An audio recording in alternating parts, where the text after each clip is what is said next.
এদি গেল ওগুলো তেলে ছাড় কত লসা বলি বসা না তুই এরকম ঝাড় না और यूट्यूब के चक्कर में हम लोग का এই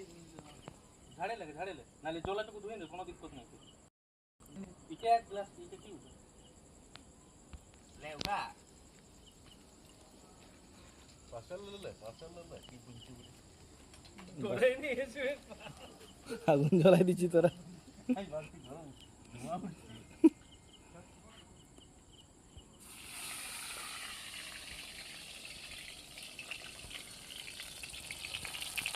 এদিকে দেখা মাছ ছেড়ে আরো যাবে অনেক দিচ্ছে মানে হয়েছে এটা হয়নি ছিল ওটা পড়লো না বালি লেগে গেল বের হয়েছিল দেখ লাস্ট এবারে শেষ কর অত কিছু করেছে